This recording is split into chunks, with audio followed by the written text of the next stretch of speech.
Hello Aluxers, and welcome to this Sunday motivational video. Last week we promised we'd take a look at core values, so here it is.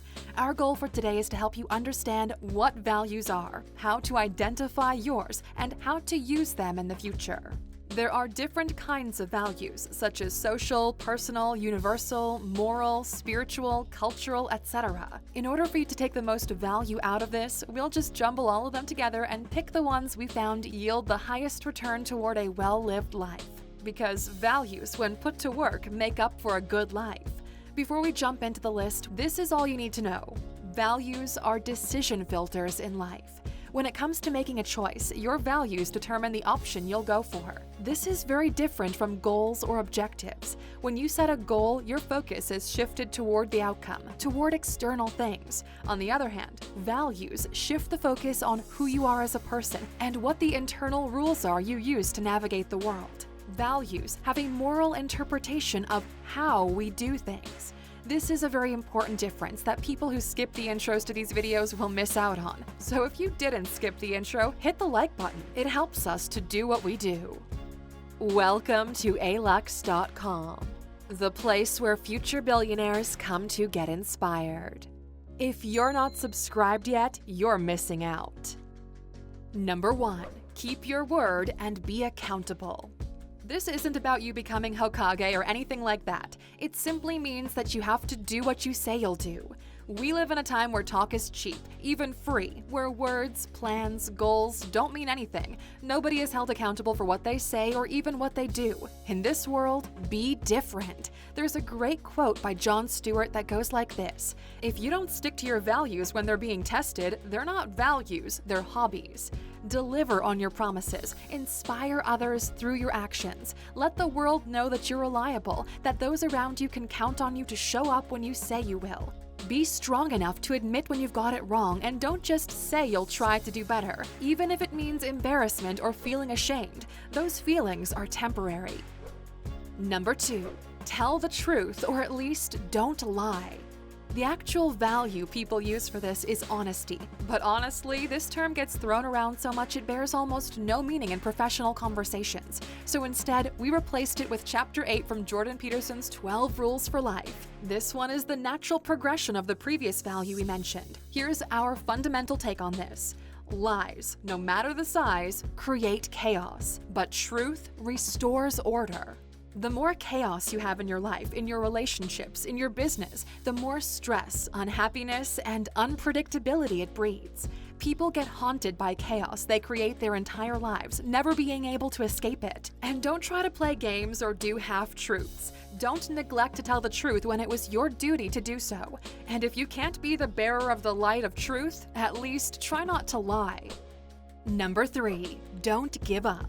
The correct term here is resilience or perseverance. You're watching this because you're looking for that extra edge, that secret sauce towards success, right? We're speaking from personal experience here. The main reason why we succeeded is because we didn't give up when things got hard. That's when we became more focused, more disciplined, and more creative. Life is always testing how badly you want it, how much you're willing to put up with before the reward.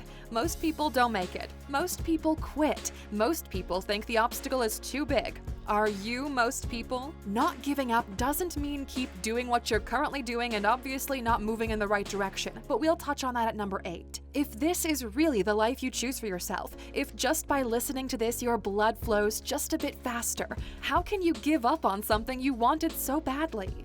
If the reward is everything you've ever wanted, how can anyone say the effort isn't worth it? If it isn't worth it, it means you wanted the wrong things.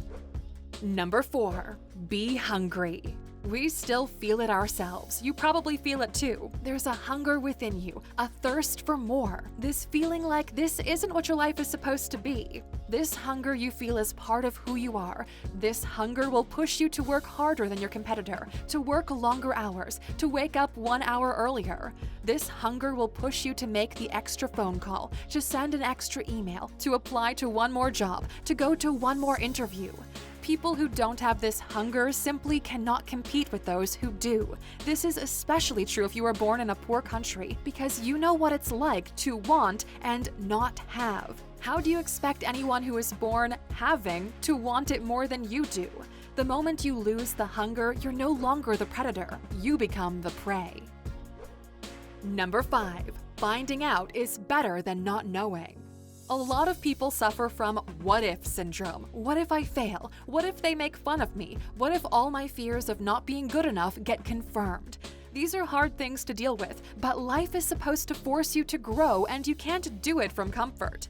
The risk of ridicule is worth the prize of success. You actually appreciate it more when you've earned it. This is why participation trophies don't work. It takes away from the need to compete. If everyone gets a first place badge, why would anyone work hard to be the best they can be? The more you think of yourself as a fragile snowflake, the more you're missing the avalanche coming down the mountain towards you.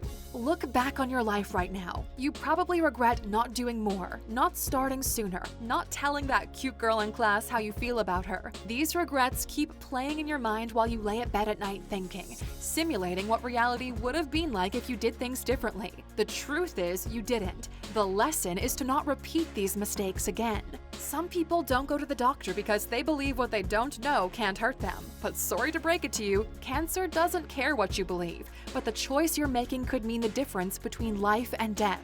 Finding out correlates to the second value we mentioned, the one relating to the truth. Finding out means bringing the truth back into your life. Even if it's not the answer you wanted, at least you know and can move forward without the curse of what if. Number 6. Vision. Some people have this, some people don't. Those who don't end up working for other people. Vision is the power to see things that can be created. People with vision see how things could be, while everyone else sees things the way they are. To the normal person, they seem magical. Looking at the likes of Elon or Steve Jobs, it's easy to think of them as having some external ability that you lack. On a personal level, we've always thought about it as the ability to connect the dots in creative ways, sometimes even ahead of the present. Fundamentally, it all boils down to cause and effect. If I do this, then this happens. A trained person can simulate the future and figure out their best course of action instead of going headfirst and figuring it out on the fly. Without vision, all you have is the present, and the present soon becomes the past. Number 7. Authenticity or finding your own voice.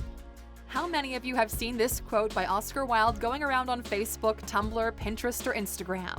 Be yourself. Everyone else is already taken. Where do we even begin? What if you're not that great of a person? What if you're actually an asshole, or lazy, or unhealthy? Should you not try to emulate more inspiring people just for the sake of being yourself?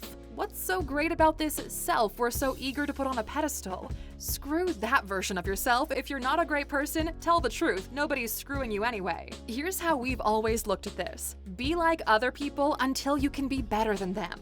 Every great artist first masters the fundamentals and uses them in their own unique way. Picasso had figured out how to win at art by the time he was 15. Just look at this painting called Science and Charity. He literally got bored with being like everybody else, so he began doing his own thing, being himself. Too many people try to skip ahead and end up being exposed as pretenders. In order to push the finish line further, you first need to get to the original finish line. We are the sum of every positive and negative influence we've had through our lives. Take all of these pieces and build something great. Number 8. Openness to change and willingness to adapt.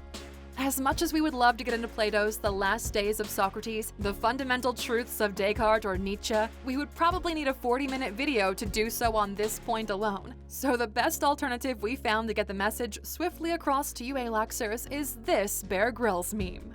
Improvise, adapt, overcome. This is true in business, in life, and whatever situation you might find yourself in that requires you to be creative for your well-being. The person who is unable to read their environment and modify their behavior accordingly is a goner. Nature and life is brutal in this regard. But it doesn't stop there. In the words of David Goggins, surviving doesn't make you a winner, it makes you a cockroach. And although there are plenty of cockroaches on this earth, you don't see them pushing the world forward. They're not planting food, they're not creating art, they're not documenting society. And we would all be pretty shocked if we found out cockroaches had their own space program. There was this legendary moment when Nokia was being acquired by Microsoft, when Stephen Elop, the CEO of Nokia, said, "We didn't do anything wrong, but somehow we lost." That statement to this day is haunting us as a constant reminder of the need to constantly change. Just doing nothing wrong isn't enough. There's always someone coming after what you have who wants it just as much as you did in the beginning. The advantage you had yesterday will be replaced by the trends of tomorrow. You either lead the change or be devoured by it. Number 9. Be a sponge and a magnet. Translated into common words, absorb knowledge and attract people. The moment you stop learning, that's when things start to go downhill for you. 1,000 years ago, only the church knew how to read and write, and this knowledge was used to influence history. Only the rich were privy to tools and ideas captured in books, treasured inside sky-high towers. This knowledge allowed them to conquer and spread quickly throughout the world. Ironically, the same knowledge today is the one that's pointing out just how outdated their ideologies are. But getting back to the point, you no longer have the excuse of valuable information being kept from you. You can just Google it. You're absorbing the knowledge from this piece of content right now, and it's making you smarter. Your reality changes because of the things you've learned today and choose to implement tomorrow. You feel lost because you chose to watch all of the seasons of How I Met Your Mother, despite everyone telling you about the horrible ending, instead of using that time to work on yourself. Be a sponge for knowledge, for information that has value, because this allows you to connect in creative ways that create even more value. The second half of this core values point we're trying to make is attracting high-quality people towards you. We know you wish your friends were cooler, more successful, or celebrities, but guess what? Successful people hang out with other successful people. Celebrities hang out with other celebrities, and you hang out with them not even by choice, but by circumstance. This is a very valuable point to highlight. Your friends should be by choice, not by circumstance. On Monday, we published a video about why you can't make any new friends, which you can check out by clicking in the top right corner. We definitely recommend you watch it. Number 10. Excellence.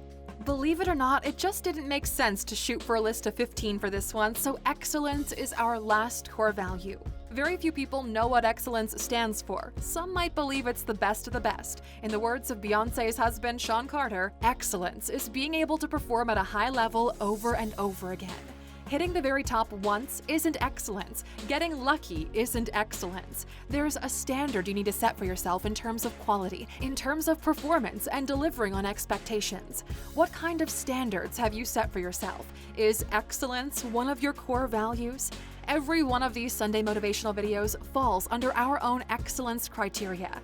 Yes, there are definitely other people out there that maybe have better visuals, better animations, but there's no one out there that's been delivering this much value at this high level consistently for the past 5 years the way we've been able to do. Which is why you're here today, because you're expecting value and we cannot let you down.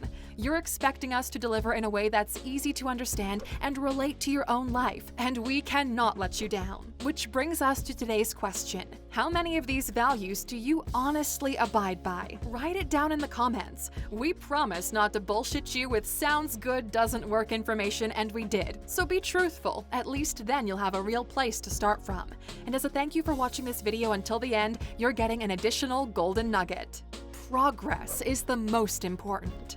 We really wanted to throw this in because it's easy to look at these high performers, at what all these coaches are telling you. Gary Vee basically screaming at you to hustle and go get it 24/7 and then feel like you're not hustling or getting it. What happens most often is people come across a video such as ours, take a look at the long checklist of traits, skills, and in this case, values, and realize, wow, I can relate to only 1 or 2 things. I must be a loser, so what's the point of even trying when there are definitely others out there who got this in the bag? Truth is, you came here for yourself. You chose to spend your time getting just a bit better today, and that's all there is to it. You can't go 100 every day for the rest of your life. We're not designed to work like that. What we found that got us the most value is being disciplined enough to do at least one thing every day that moves the needle just a bit toward our goals in life. Even the smallest progress leads to great results in the long run. It's that 0.01 done daily for a year that gets you those massive results. We use our core values to make decisions and our strategy to plan the future. Wrapping things up, don't be put down by your lack of perfection and instead focus on progress, even if it's just a little bit. Trust us, it'll go a long way in the long term. And this is usually the part where we ask you to write a specific word to prove you're a true Aluxer. But today we want you to answer this question. When it comes to Sunday videos, do you prefer 15 or is 10 points enough? Write 15 or 10 in the comments so we know what to do next week. And once again, we'd like to thank you all for showing up, and we want to let you know that we appreciate those of you who are constantly sharing our videos, putting that bell notification on, and adding such great value to our community through your comments. You are awesome, so go crush this week. Thank you for spending some time with us, Aluxers. Make sure to like and subscribe so you never miss another video. We also handpicked these videos, which we recommend you watch next. You can talk to us on all social medias or ask a question on our website, Alux.com. Thank you for being an Aluxer, and we'll see you back tomorrow.